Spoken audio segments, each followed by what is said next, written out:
Це 220.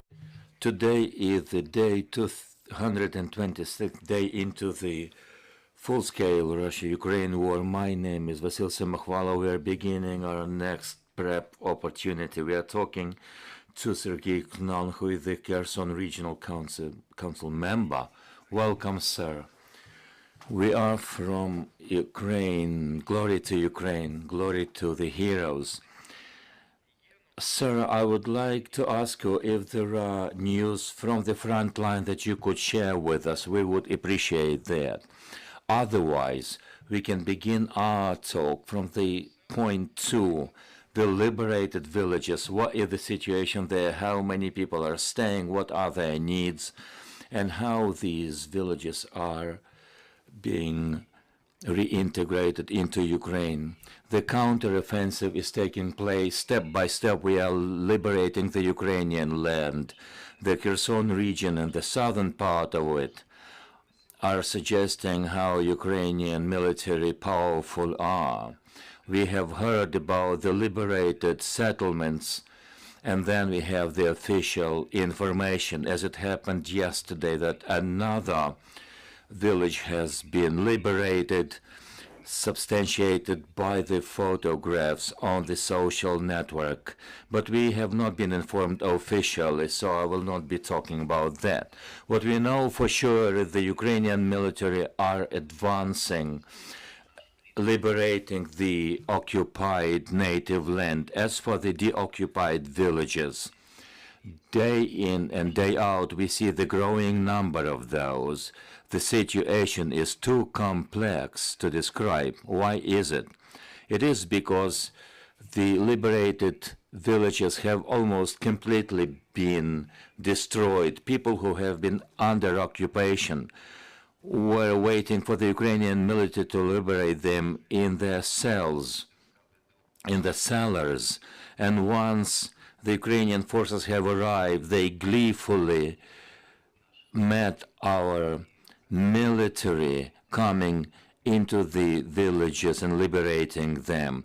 The humanitarian situation is extremely complex in terms of the food, of the available services, including electricity, which is virtually unavailable in those cities, and we are working on the project to provide electricity to the people who are now living in the deoccupied villages. And effectively, we are helping them with the building materials. You see, we are facing the winter period, and we are likely to begin the renovation works, repairing their homes and roofs, providing the food and the wood to keep warm. This is what the local authorities are engaged in. They're working in the deoccupied villages, and hence the regional administration is helping people of the liberated territories. We are also receiving financial aid from the state. Of course, this is not enough, but people still have some resources available. Today's high point on the agenda is to help people in humanitarian terms and to help them live through the winter, for them to be able to enjoy normal, more or less normal life. I'm going back to your mentioning of the living through the winter. Of course, there are few people there. Villages have been ruined. Does it make sense to begin the renovation work since these cities are close to the front line? Or alternatively, you should think about getting people evacuated.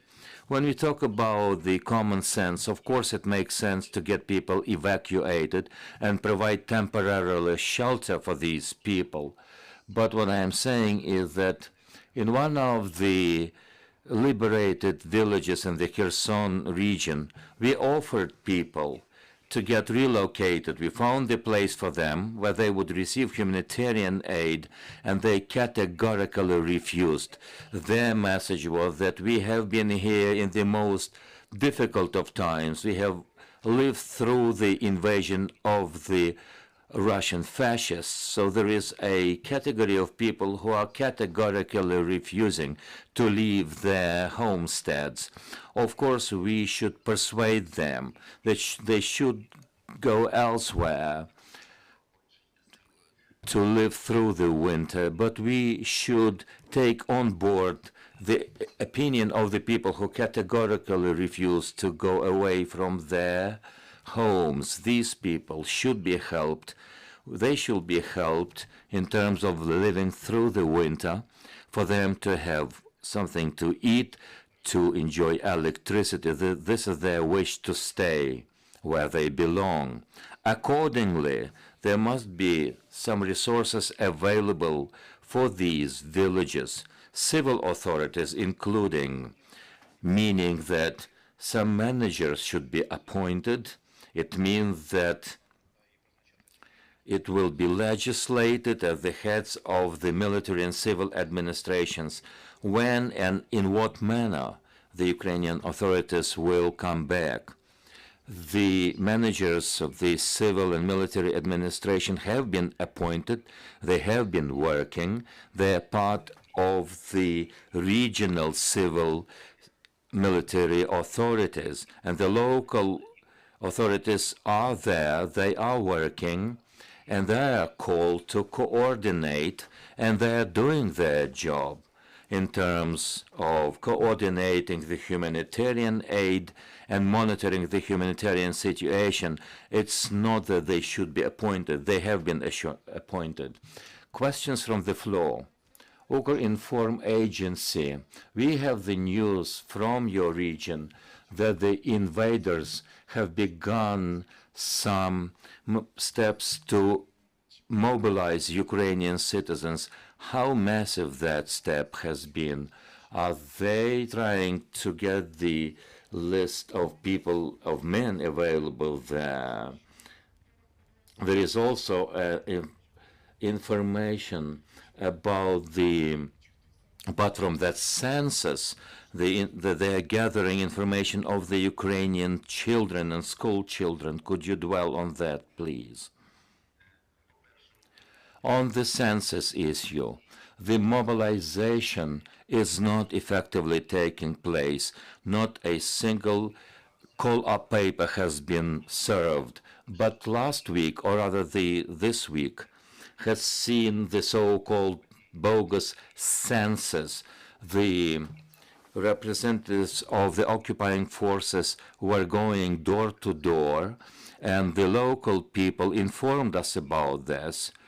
They saw the door-to-door visits to provide for the census, and they were special attention of the men older than 18 years old. So their aim was to find men of the call-up age, but they didn't serve any call-up papers. They announced something about the voluntary battalions. That was done by the main collaborator, Mr. Saldo. He also informed about the people willing to join their invading forces. No one has seen those battalions of volunteers. To underline, the census is going on, targeting the grown-up men. On the second issue, a couple of days ago, we heard the situation that took place on the 5th of October to the effect that starting the October the 6th, the occupying forces announced the so-called holidays. We know what they're meaning. It is their attempt to recognize that the educational process cannot be organized in the occupied territory. Our teachers, the majority of those, have refused to cooperate with the Russians, and the majority of parents didn't take their children to school. This is why the Kherson State University was closed, and they were trying to spin the work of the local universities. They said that people would be enrolled into the student population, will be paid fellowships with no exams, nothing, but they were unable to attract people. As for the information on the school holidays, what is most important here is that the occupying forces announced that for the period of holiday they want to take children to the occupied Crimea. Once we heard that kind of information, we began to inform the dwellers of the Kherson region not to allow their children to go to the Crimea. We saw the same situation in the Kharkiv region. In the deoccupied parts of that region, the occupiers did not return the children back to their homes. The children that were announced to have been taken for the rehabilitation procedures. This is what they're doing. After the deoccupation, children will be used as the tool of blackmailing. Thank you very much. There are no more questions. We have been informed by Serhii Khlan, the Kherson Regional Council member.